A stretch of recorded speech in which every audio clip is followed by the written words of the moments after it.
할렐루야. 예, 감사합니다.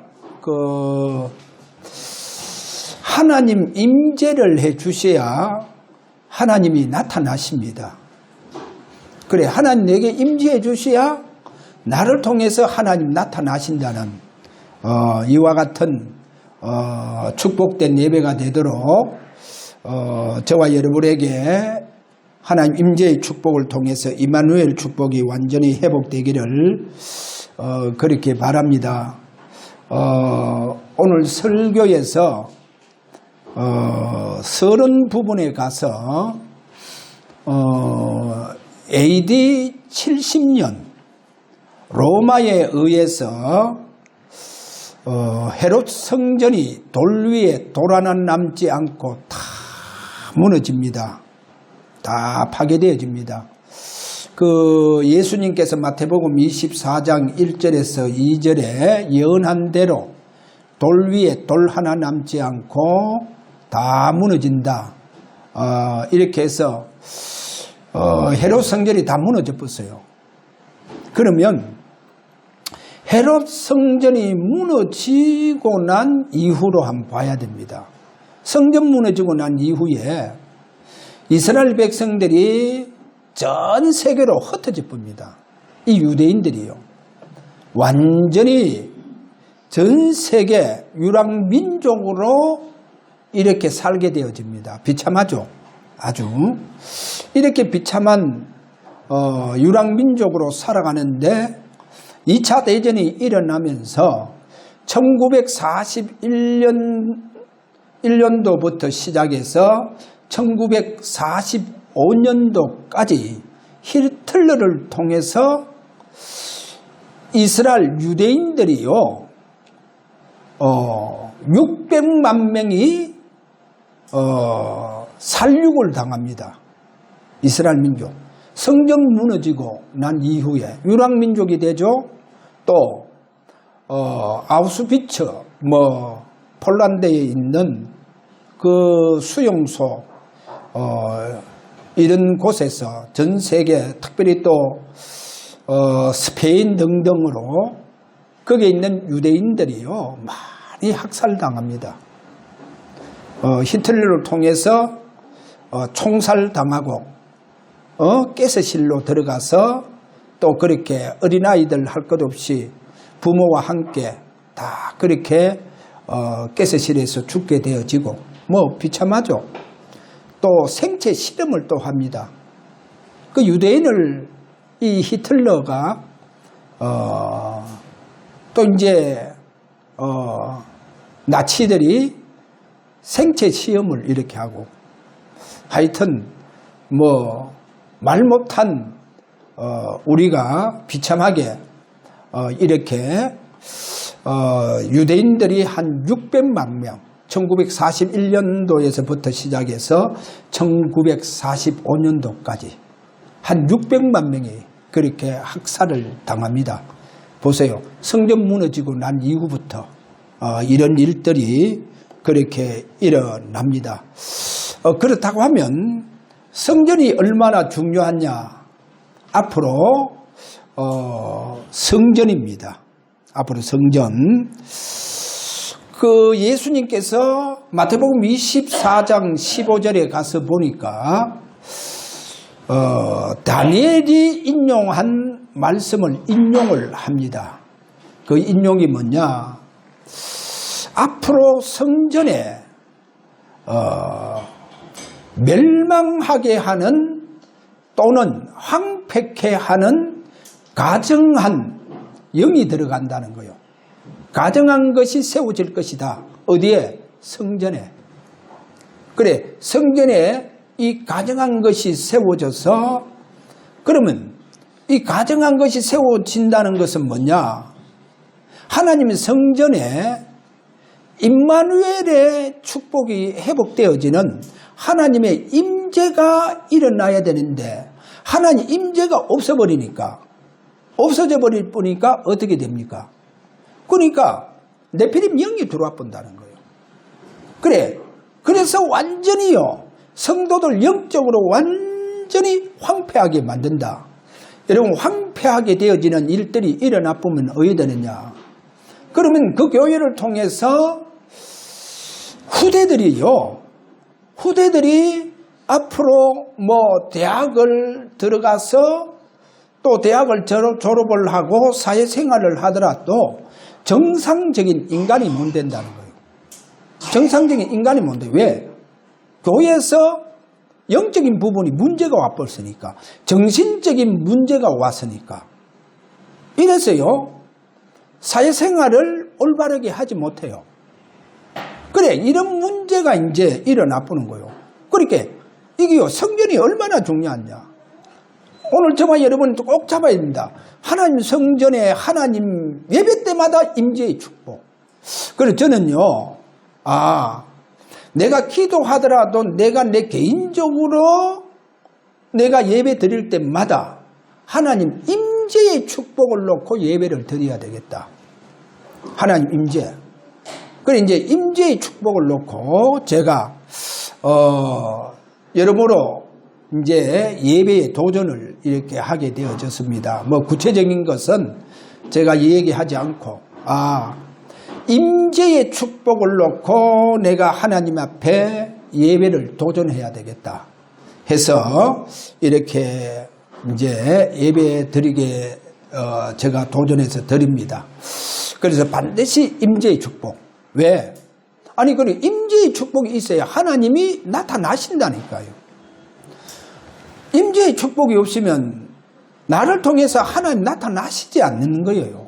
자, 오늘 이런 의미에서 지난주 설교가 너무 중요해서 다시 한번 제가 간단하게 반복을 하면서, 그러면 속국시대와 속국시대 이후에는 우리가 어떤 성전에서 또 하나님의 백성들이 신앙생활 해야 되느냐라는 이런 부분을 보도록 합니다.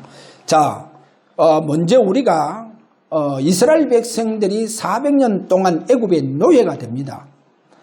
그러면 노예가 되는 배경과 원인이 있습니다. 물론 창세기 15장 16절에 하나님께서 아브라함에게 그렇게 예언은 해두었습니다. 그래, 예언은 해두었는데 이스라엘 백성들이 애굽에서 이스라엘 백성들이 어떤 이런 생활을 하다가 결국은 노예가 되는데, 그러면 그 노예가 되는 배경을 봐야 되겠죠. 도대체 원인이 뭐냐? 이 부분입니다. 그러면 이스라엘 백성들이 애굽 땅에서 노예되어지는 배경, 그 원인은 요셉이라는 겁니다. 여러분, 우리가 요셉에 대해서 너무 화려한 것만, 요셉이 애굽을 통치하고 애굽을 다스리고 이제 이 부분만 알고, 그리고 요셉을 통해서 애굽에 하나님께서 역사하시고, 그래, 그 애굽의 이스라엘 민족들 요셉을 통해서 얼마나 이스라엘 백성들이 그곳에서 평안하게 그렇게 행복하게 그렇게 살지 않았냐. 그래서 요셉을 통해서 너무 좋은 것만 이렇게 우리가 많이 보고 왔습니다. 그런데 실제로 애굽의 이스라엘 백성들이 하나님께서 분명히 너희들이 400년 동안 이방의 객이 될 것이다. 그래, 객이 되는데, 노예가 되는데 그 배경이 바로 요셉이었다는 거. 이 요셉이었습니다. 자, 그러면 성경에서 우리가 봐야 됩니다. 그래, 요셉을 보면서 이스라엘 백성들이 노예가 되는 배경이 요셉인데 성경에 가장 어디에서 말씀하느냐? 성경 10편. 자, 78편 67절에 가서 보니까 여기 두 가지가 딱 나옵니다. 두 가지 나오는데 여기에 첫 번째가 뭐냐? 이렇게 말씀합니다. 요셉의 장막을 버리고, 하나님 요셉 장막을 버리보는 거예요. 그래, 요셉의 장막을 버리고, 왜? 그러면 요셉의 장막이 어디 있느냐는 거예요. 여러분, 요셉의 장막이 어디 있느냐? 창세기 41장 45절에 가서 보니까 여기에 요셉의 장막이 있는 거예요. 자, 이리 말합니다. 거기에 가서 보니까 온의 제사장 보디벨라의 여기에 장막 집이 나옵니다. 그래, 여기에 온의 제사장 보디벨라. 그래, 이 보디벨라가 누구냐? 태양신을 숭배하는 제사장이라 하는 거예요. 그러면 우리가 장막은 뭡니까? 집은 뭡니까? 집은 기거하는 곳을 말하잖아요. 집은 뭡니까? 거처하는 곳이잖아요. 여러분, 장막은 거처하는 곳이고 우리가 기거하는 곳이고 우리가 그곳에서 생활하고 있잖아요. 이 생활하고 있는, 그래, 요셉의 기거하고 거처하고 생활하고 있는 곳이, 그 집이, 그 장막이 온의 제사장 보디벨라라 하는 거예요. 보디벨라. 그럼 보디벨라가 미디안 제사장이라는 거예요. 그럼 미디안 제사장. 그래, 이 말이 뭐냐? 온의 제사장. 태양신을 숭배하는 바로 그 제사장이라 하는 거예요. 그래, 완전히 우상 숭배하는 제사장의 집이라는 거예요. 그러면 요셉이 이곳에서 기거하고 있다. 그럼 어떻게 되겠어요? 그럼 저는요, 여기에서 요셉은 분명하게 요셉에게 하나님께서 임재하셔서 저 애굽 땅의 왕실로부터 시작해서 요셉을 통해서 하나님이 나타나셨잖아요. 하나님 나타나셨는데, 그래, 점점 온 제사장 보디베라 집에서 하나님의 그 임재하심과 나타나심이 점점 이게 약화되면서 결국은 어떻게 되느냐? 상실되어져 버렸다는 거예요. 자, 이렇게 상실되어져 버렸다. 그럼 나중에 가서 이 문제가 얼마나 큰가 한번 봐야 되겠죠. 그 다음에 보세요. 또 시편 78편 67절에 가서 에브라임 지파를 택하지 아니하시고, 여기 에브라임. 자, 하나님은 창세기 41장 45절에 가서 보면 에브라임은 요셉의 차남입니다. 차남. 그러면 형 문나세가 있잖아요.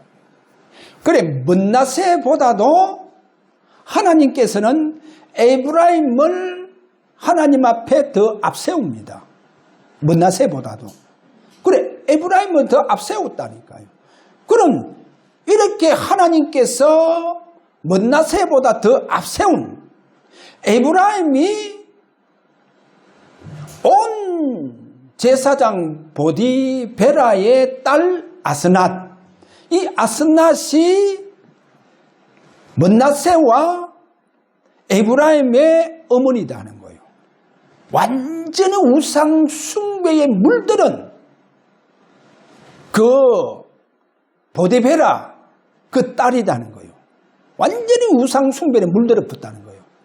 그러니까 어머니가 에브라임에게 우상의 깊은 영향이 들어갔다는 거예요. 하나님 얼마나 싫어하는 그 우상의 깊은 영향이 누구에게 들어갔냐? 이게 이제 에브라임에게 들어갔다는 거예요. 그래서 성경에 보니까 에브라임을 버리고 요셉의 장막을 버리고 이렇게 성경이 나오잖아요. 자, 이러니까 출애굽기 1장 8절에 이런 말씀이 나옵니다. 요셉을 알지 못하는 새 왕이 일어나. 그래, 이스라엘 백성들을 완전히 이제 노예로 이스라엘 백성들을 삼아버립니다. 그럼 여기에서 중요한 단어. 자, 뭐가 중요한 단어냐? 요셉을 알지 못하는 새 왕. 여러분, 요셉을 알지 못하는 새 왕. 자, 조금 전에 성경 창세기 48장에 가서 보면 에브라임을 하나님 더 앞세우죠. 문하세보다. 그게 이제 야곱이 우수 가지고 에브라임을 그렇게 축복해주고 자수를 가지고 이제 문하세를 축복하는 그 장면입니다. 제가 41장 그런데 성경을 잘못 말씀해가 다시 바로 잡아줍니다. 자, 그러면 여기에서 요셉을 알지 못하는 새 왕. 그래, 요셉을 알지 못하는 새 왕. 그래, 이 말이요, 요셉을 알지 못한다 그 말이 아닙니다. 왜 그러냐? 제가 지난주 뭐라고 했습니까? 요셉은 애굽의 역사에 기록된 역사적인 인물이다. 그래, 역사적인 인물. 그러면 요셉을 알지 못한다 이 말은 제가 한 예를 드릴게요. 성경에 가서 보면 저 사무엘상에 가서 보면 홈니와 비나스가 나옵니다. 그래, 홈니와 비나스는 제사장입니다. 제사장. 그런데 홈니와 비나스는 불량자라 그렇게 말씀하면서 여호와 하나님을 알지 못하더라. 그래, 이게 말이 됩니까? 말이 안 되잖아요. 말이 안 맞다니까요. 아니, 그래, 제사장이 그러면 예를 들어서 교회 장로님이 하나님 모른다. 그게 말이 됩니까? 말이 안 된다니까요. 그런데 홈리와 비나스는 하나님을 알지 못하더라. 여호와 하나님을 알지 못하더라. 그 말입니다. 요셉은 하나님을 알지 못하더라. 여기에 이 바로왕이 요셉을 알지 못하더라. 이게 이제 말이 안 되는 거예요. 요셉을 안다니까요. 요셉을 아는데 그럼 왜 알지 못한다 이 말이냐? 요셉을 통해서 뭐가 없느냐? 뭐가 없어요? 하나님의 나타나심이 애굽에서 이게 이제 상철되었다는 거예요. 분명히 요셉을 통해서 요셉에게 임재를 하시는 축복이 요셉에게 있는데 보디베라의 집에서 기거하다 보니까 그곳에서 살다 보니까 점점 우상 숭배, 완전히 우상으로 물든 그 가정에서 살아가다 보니까 요셉에게 하나님의 임재가 점점 상실되어 버렸다는 거예요. 그리고 자녀들이 전부 다 어머니 아스낫을 통해서 완전히 우상 영향을 다 받아봤다는 거예요. 그래, 그것을 시편 78편 67절에서 말하는 거예요. 요셉의 장막을 버리고 에브라임을 택하지 않는 이유가 여기서 나오는 거예요. 자, 보세요. 우상 숭배.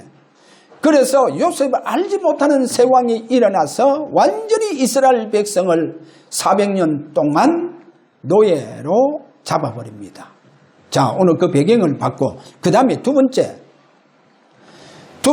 이제 이스라엘 백성들이 노예 시대가 끝나고 난 다음에 가나안 땅에서 다시금 바벨론과 아수리의 포로가 됩니다. 그래, 바벨론의 포로가 되는 저 아수리의 포로가 되는 결정적인 이유가 그 원인이 바로 솔로몬 왕이라는 거예요.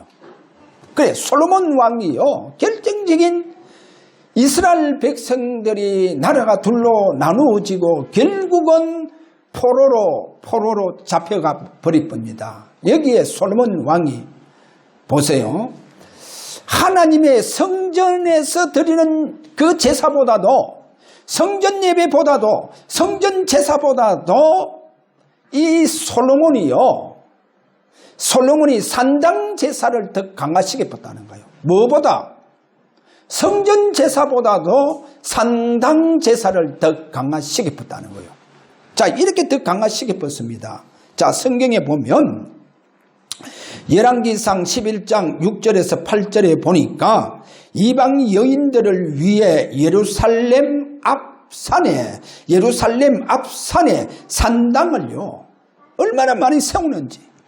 그래서 이 산당의 여인들이, 이방 여인들, 자기 전부 다 첩들 아닙니까? 그 첩들이요 그 산당에 가서 분향하고 제사하는데 성경에 이런 말합니다. 모압의 신 그모스, 암몬의 신 몰렉에게 분향하고 제사를 드리더라, 이렇게 나옵니다. 자, 이러면서 이 산당이 얼마나 강화가 되어지느냐, 이 이제 솔로몬 이후로도 막 엄청나게 강화가 됩니다, 이 산당 제사가.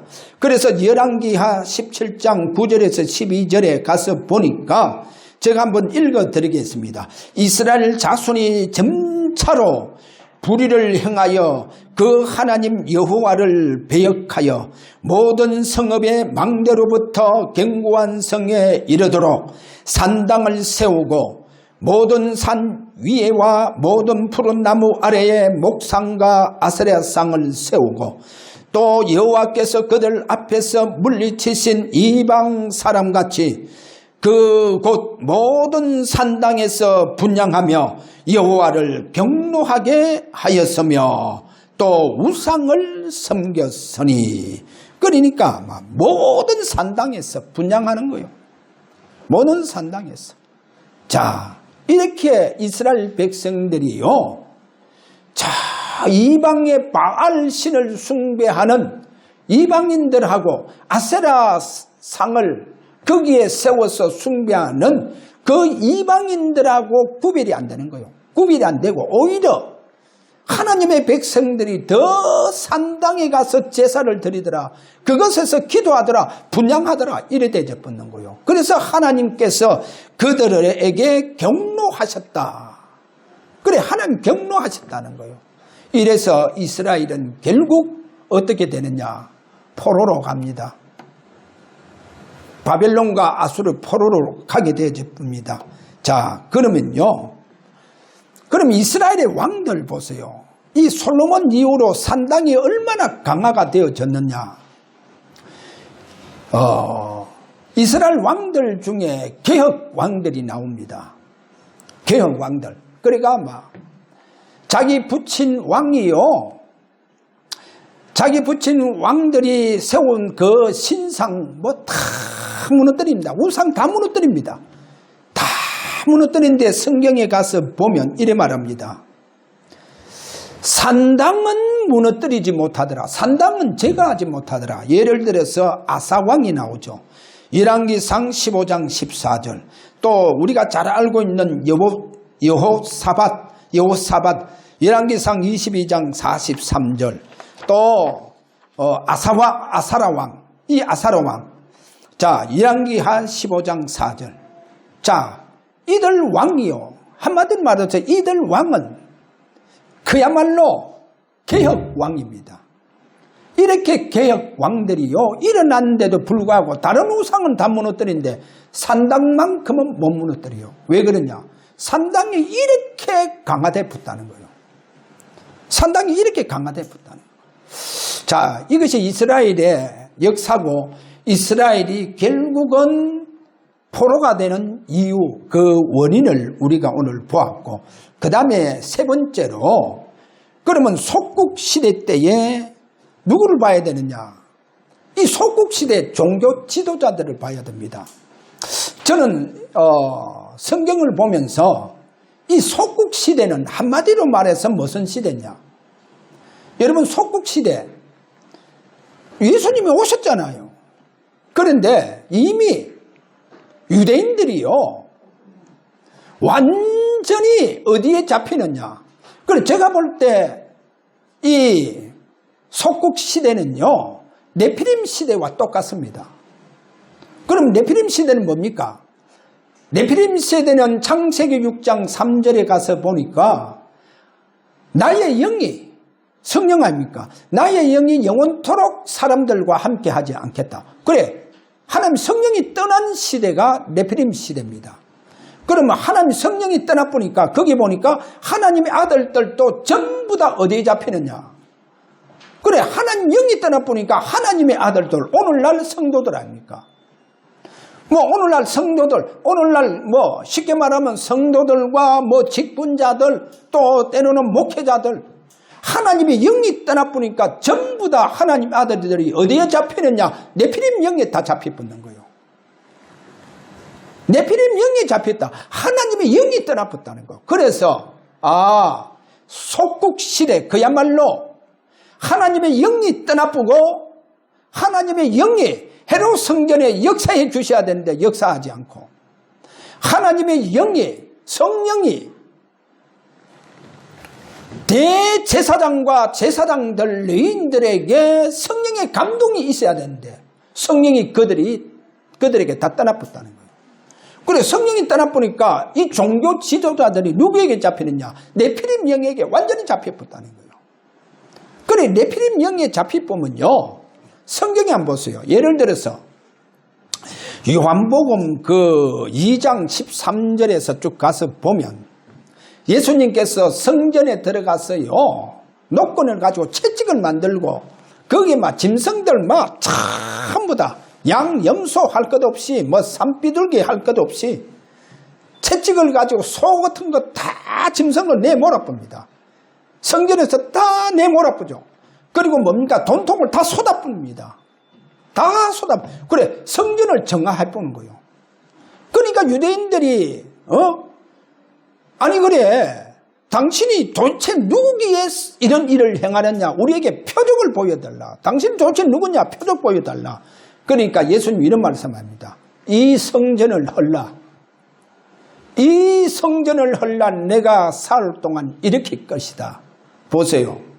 예수님께서 이렇게 대노하십니다.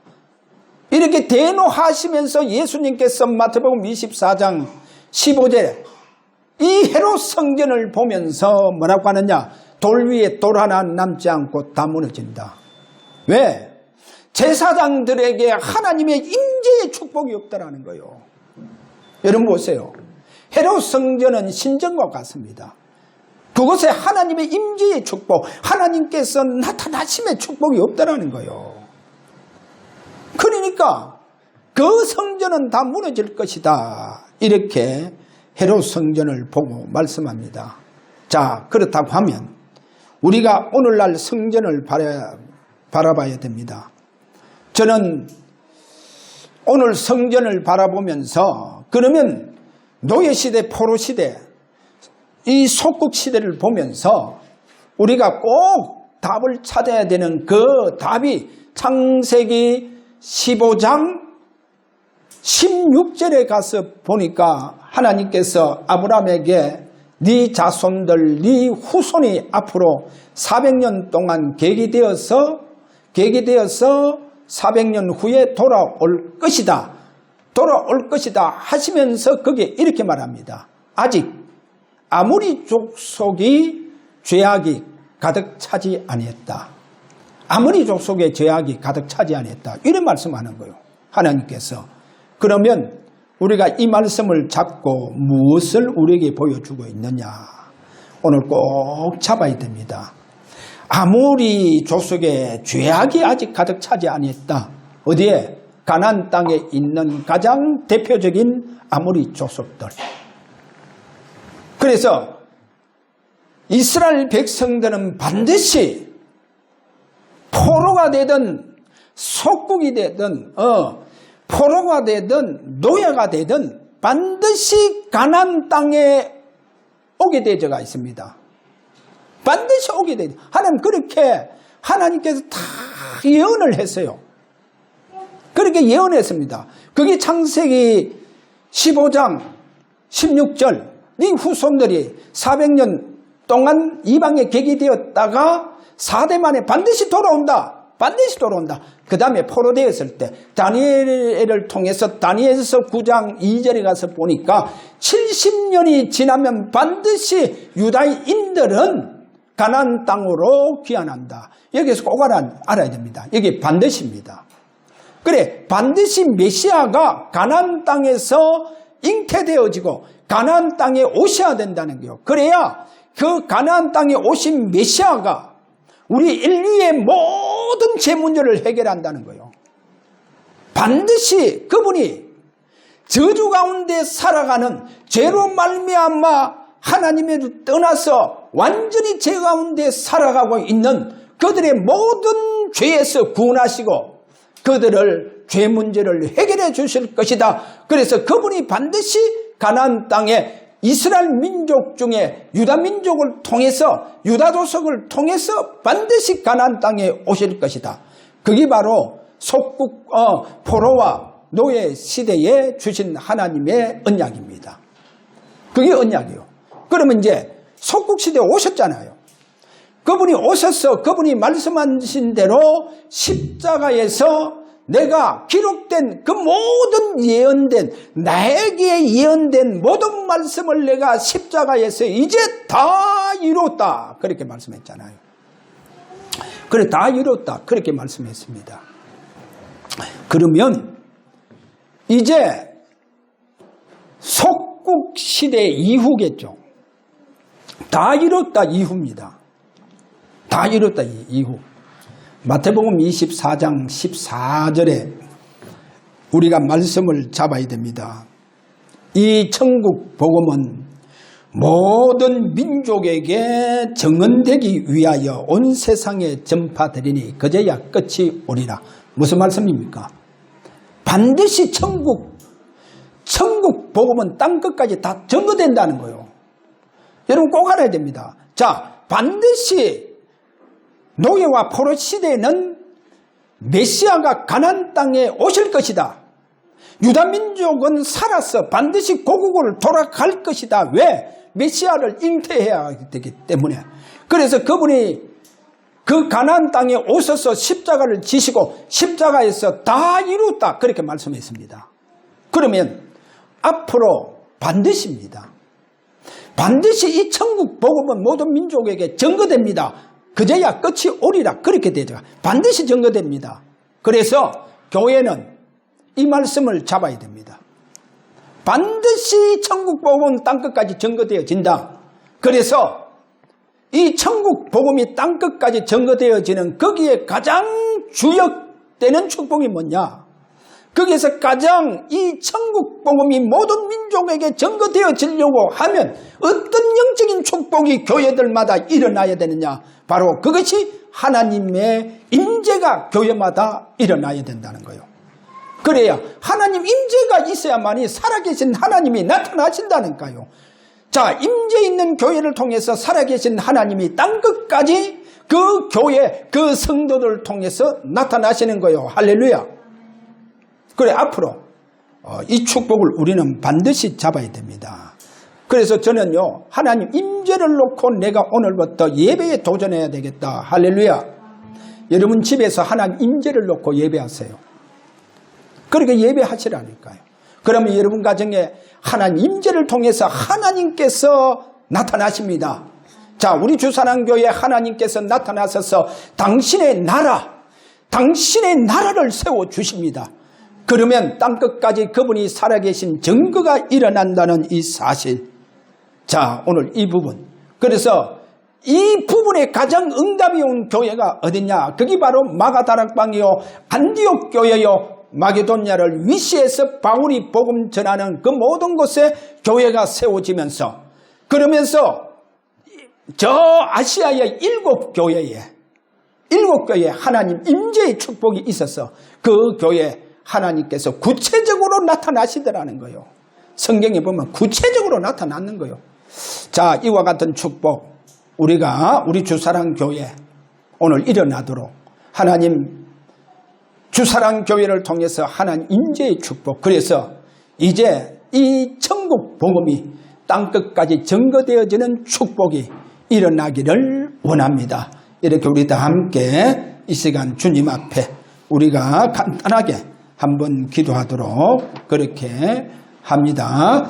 자, 우리 다 같이 기도하도록 합니다.